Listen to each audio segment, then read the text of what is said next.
रहीम अस्सलाम वालेकुम। Online classes में हमारा टॉपिक चल रहा है स्टर्म लिविलियस सिस्टम के बारे में। कल तक हमने उसके आइगन वैल्यूज़ और आइगन फंक्शन निकालने तक बात की थी। आज हम उसके कुछ थ्योरम्स के ऊपर बात करते हैं। ये थ्योरम बहुत इंपॉर्टेंट है। जितने भी थ्योरम करेंगे इनमें से पेपर में भी चीज़ें आती हैं, ठीक है, तो इसको अच्छे से तैयार करना है। हमारा पहला टॉपिक है orthogonality of eigen function of Sturm Liouville system.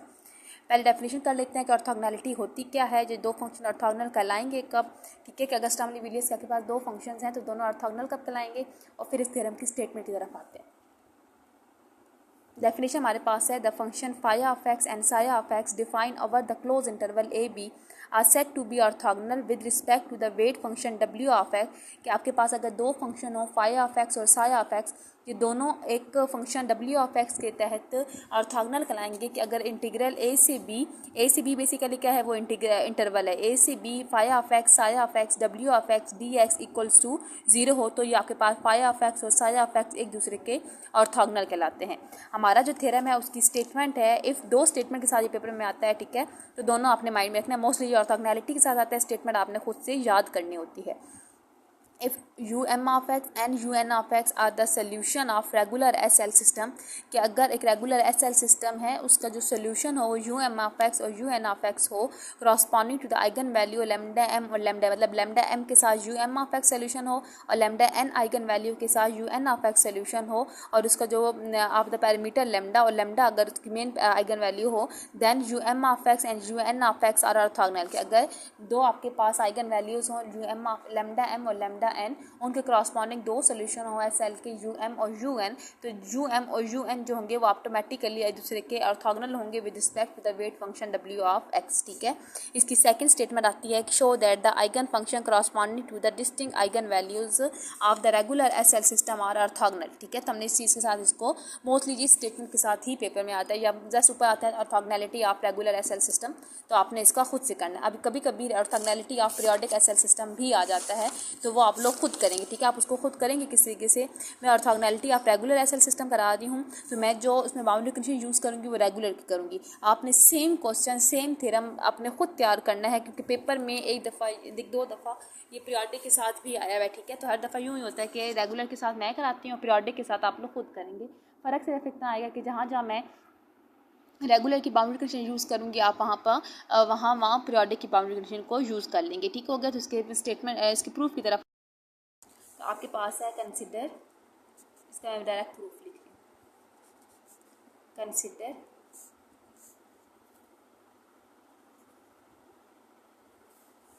The regular SL system d by dx of p of x du by dx plus q of x u of x plus lambda w of x, या फिर उसको हम इस तरीके से भी लिख सकते हैं d by dx of p of x u prime of x plus q of x u of x plus lambda w of x u of x equals to 0। अच्छा, अब गिवन था कि ये आपके पास रेगुलर एसएल सिस्टम है, तो regular है तो हम फिर बाउंड्री कंडीशन भी किसकी यूज़ करेंगे, रेगुलर की यूज़ करेंगे with boundary condition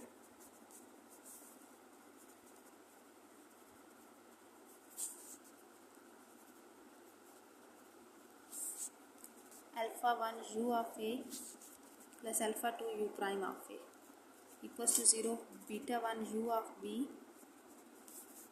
plus beta 2 u prime of b equals to 0। मैंने उसने जो डेफिनेशन कराई थी मैंने आपको बताया था कि ये चीज़ें आपने खुद से याद करनी। इसको इक्वेशन नंबर 1 का नाम दे देंगे, इसको कंबाइन इक्वेशन नंबर 2 का नाम दे देंगे। अब गिवन है स्टेटमेंट के अंदर कि um ऑफ x और un ऑफ x जो हैं वो एसएल सिस्टम के सोल्यूशन हैं corresponding to the eigen value lambda m and lambda n, तो दोनों इसको सेटिस्फाई करेंगे। तो लिखें since um of x is solution of regular SL system, so it must satisfy equation 1, ठीक है। इक्वेशन 1 आपके पास कैसे सेटिस्फाई होगी, हो जाएगी d by dx p of x u prime of x की जगह u M prime of x plus Q of x you M of x plus lambda m W of x you M of x equals to 0 along with the condition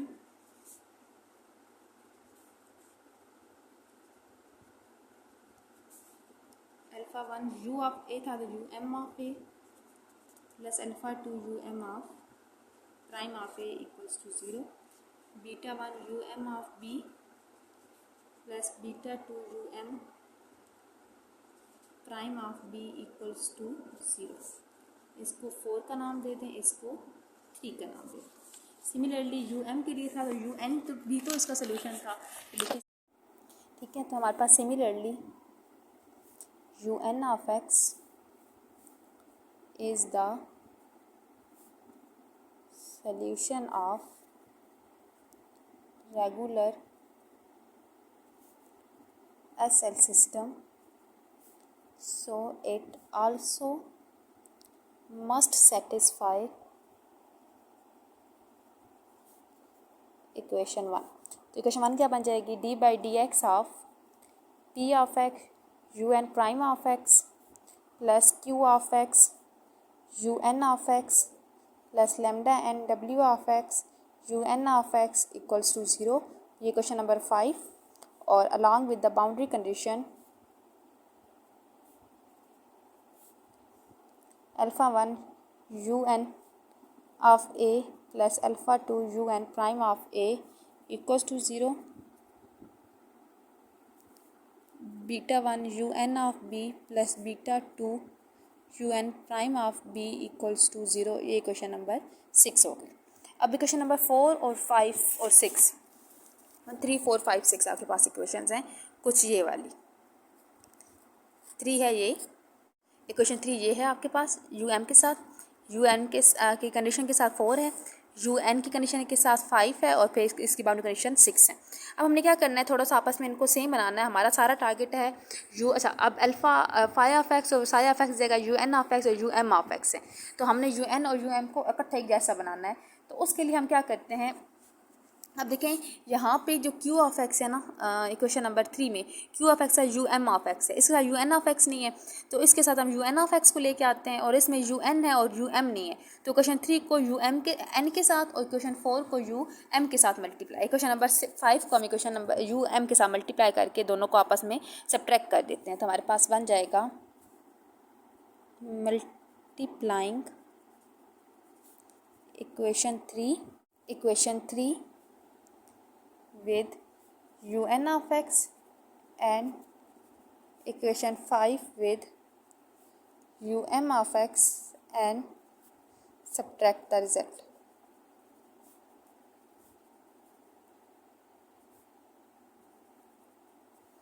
आपके पास क्या form बनेगी,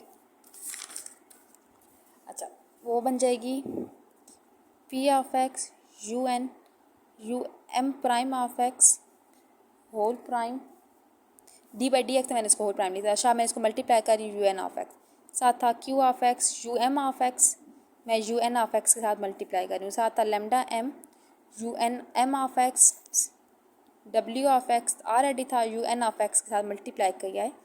यहाँ से आपके पास second वाली equation जो थी वो थी पी ऑफ एक्स, ये वाली चीज़ ठीक है, p of x you N prime of x whole prime u M of x multiply कर रहे हैं plus Q of x you M of x you N of x plus lambda m u M of x you N of x डब्ल्यू of x equals to 0। जब minus होगा तो सारे sign क्या हो जाएंगे, चेंज, ये पूरा का पूरा आपस में कैंसिल, ये हो जाएगा p of x you M prime of x whole prime u N of x minus p of x you N prime of x whole prime u M of x. अब देखिए इनमें डब्ल्यू of x you M of x you N of x एक जैसा है, फ़र्क इसका है जो lambda m minus lambda n का, ठीक है। तो हम क्या करते हैं, जब उधर लेके जाएंगे तो ये हो जाएगा lambda n minus lambda m u M of x, मैं एक्स जगह नहीं लिखी, यू एन और डब्ल्यू ऑफ एक्स, ठीक हो गया। ये फॉर्म बन जाएगी हमारे पास। अब यहाँ से हमने क्या करना है, दोनों साइड पे इंटीग्रेशन को अप्लाई कर देते हैं, इंटीग्रेशन ए से बी। क्यों इंटीग्रेशन ए से बी? क्योंकि जो हमने डेफिनेशन पढ़ी उसके अकॉर्डिंग ऑर्थोगोनैलिटी के लिए इंटीग्रल जिस इंटरवल के ऊपर होता है इसका इंटीग्रल भी अप्लाई करना होता है। तो हम क्या करते हैं, अप्लाई इंटीग्रेशन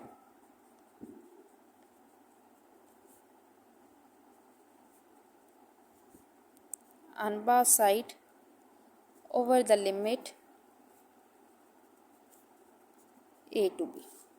तो ये बन जाएगा इंटीग्रेशन a से b p of x u m prime of x whole prime u n of x dx minus integration a से b p of x u n prime of x whole prime u m of x dx equals to integration a से b lambda n minus lambda m w of x u n of x u m of x dx। अब हमारा सारा target जो है ना, हमारा सारा target ये है कि हमने इंटीग्रेशन a से b w of x u m of x u n of x dx को इक्वल्स टू 0 लाना है।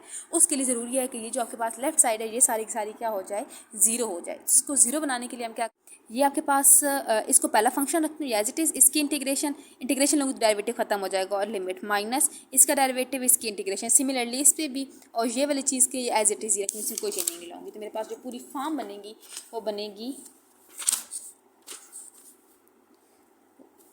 जो फॉर्म बनेगी वो कुछ इस तरीके से बनेगी, you N of X P of x you M prime of X A से बी माइनस इंटीग्रेशन ए से B you N prime of X P of x you M prime of x D X minus you M of X P of x you N prime of X A से B plus integral A से B you N prime of X P of x you M prime of x D x equals to lambda N minus lambda M integral A से B U of W of x you N of x you M of x D x. अब ये वाली term और ये वाली term बिल्कुल एक जैसे, ये आपस में कैंसिल। इसमें अगर हम लिमिट को वैल्यूज़ को पुट करें तो आपके पास बन जाएगा पहले अपर लिमिट फिर लोअर लिमिट। तो फॉर्म बनेगी you N of B P of B u M prime of b minus u N of A P of A you M prime of a minus you M of B P of B you N prime of b. वैसे तो minus होता है लेकिन ये वाला minus उसको क्या कर देगा, plus U M of A P of A U N prime of A equals to integration ए से B lambda N minus lambda M W of x you M of x you N of x D x. अब यहाँ पे हमारे पास क्या है, इसको equation number 7 का नाम दे दें। हमारा सारा टारगेट है इसको क्या करना है, 0 पुट करना है। अब हम अपनी बाउंड्री कंडीशंस को यूज़ करेंगे। हमारे पास जो बाउंड्री कंडीशंस हैं उसमें हमारे पास हमारी अपनी चॉइस है कि हम बगैर प्राइम वाली की वैल्यू निकालना चाहते हैं या प्राइम वाली की वैल्यू निकालना। हमारे पास 2 तरह की इक्वेशंस हैं। एक इक्वेशन थी इक्वेशन नंबर 2 के नाम से, इक्वेशन नंबर 3 के नाम से, इक्वेशन नंबर 4 के नाम से। इसमें यू एम ऑफ ए है, यू एम ऑफ बी आपकी अपनी मर्जी, आप यू एम ऑफ ए की value U M prime of A की टर्म में निकालना चाहती हैं तो फिर हम सारी बगैर प्राइम वाली वैल्यू निकालते हैं ताकि हमारे पास आंसर में क्या आ जाए, बगैर सारी प्राइम वाली वैल्यू हो तो आंसर में 0 आ जाए। तो हम यहाँ से यू एम ऑफ ए की वैल्यू निकालेंगे, यहाँ से यू एम ऑफ बी की निकालेंगे, यू एन ऑफ ए की यू एन ऑफ बी की वैल्यू निकालेंगे। तो हमारे पास टर्म क्या आएंगी, मेरे पास टर्म आ जाएंगी from equation 3 and 4 U N of B आपके पास बन जाएगा minus beta 2 over beta 1 you N prime of B, you N of A बन जाएगा minus alpha 2 over alpha 1 you N prime of A, you M of A बन जाएगा minus alpha 2 over alpha 1 you M prime of A, और U M of B बन जाएगा minus beta 2 over beta 1 you M prime of b. अब इसको मैं क्या करती हूँ, क्वेश्चन नंबर 7 में जहाँ जहाँ पुट कर सकते हैं वहाँ इन चारों वैल्यूज़ को पुट करते हैं इसमें। ठीक है, यू एन ऑफ बी की जगह वैल्यू पुट करनी है minus beta 2 over beta 1 you N prime of B, P of B as it is, और U M prime of B भी as it is. U N of A की जगह put करना है माइनस अल्फ़ा 2 अल्फ़ा 1, तो ये वाला minus क्या हो जाएगा plus alpha 2 over alpha 1 p of u M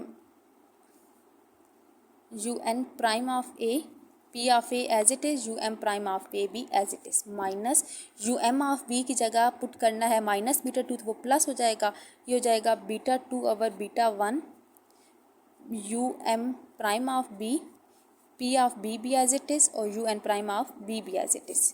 अगला बन जाएगा minus alpha two over alpha one, U M prime of ए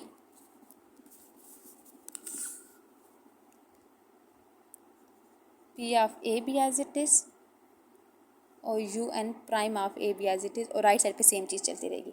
ये चारों जो हैं ये आपस में कैंसिल हो जाएंगे, तो आपके पास सिर्फ फॉर्म बनेगी 0 इज़ इक्वल्स टू इंटीग्रेशन ए से B lambda N minus lambda m u M of x you N of x डब्ल्यू ऑफ एक्स डी एक्स। अब जो इंटीग्रल है वो ज़ीरो है, तो सिर्फ एक ही कंडीशन है कि इंटीग्रेंड क्या है, ज़ीरो है। इंटीग्रेंड ज़ीरो होने का मतलब है कि या तो ये ज़ीरो या फिर ये ज़ीरो है। अब इसको अगर ज़ीरो रखते हैं तो lambda m minus lambda m equals to zero, यहाँ से आगे पास आता है lambda n equals to lambda m, not possible. ठीक है, तो हम यहाँ पे सिंपल लिखेंगे कैसे कि एज लैम्डा एम के इक्वल नहीं हो सकता, lambda m minus lambda m zero नहीं हो सकता। क्यों नहीं? क्योंकि अगर ज़ीरो रखें तो लैम्डा एम और लैम्डा एम बराबर आ जाते हैं, और बराबर आ जाने का मतलब है कि वो सेम आइगन वैल्यूज हैं। हमने तो डिफरेंट आइगन वैल्यू ली, तभी तो हमने दो डिफरेंट सोल्यूशन लिए हैं, तो इसका मतलब है कि फिर कौन ज़ीरो है। हैंस ए से B you N of x you M of x डब्ल्यू of x D x equals to zero as required. लोगों ने सिर्फ क्या करना है कि सेम इसी थ्योरम को कोई भी चेंजिंग नहीं लानी, जस्ट मैंने जहाँ बाउंड्री कंडीशन यूज़ की है ये वाली आप यूज़ करेंगे। Alpha one u of a is equals to u prime of A, u of b is equals to u prime of b, मतलब जो पीरियोडिक की कंडीशन है जस्ट उनको पुट करेंगे। ये उससे भी ज़्यादा आसान है। तो फिर हमने बाउंड्री कंडीशन को पुट करने के लिए इस तरीके से फॉर्म बनी है, उसमें डायरेक्ट आप क्या कर देंगे एन ऑफ ए बी की जगह u N prime of b लगा देंगे। मतलब हमने इक्वल टू ज़ीरो बनाने के लिए, जैसे सेम बनाने के लिए हमें जो फॉर्म चाहिए होगी आपने पूरा करके, और ये लाजमी हर सूरत आपके होमवर्क के साथ दिन के 2 बजे से पहले सेंड हो जाना चाहिए। ज़्यादा कोई भी मसला है तो पूछ लें, और कल तक होमवर्क टाइम पे सेंड कर दें। अल्लाह हाफिज़।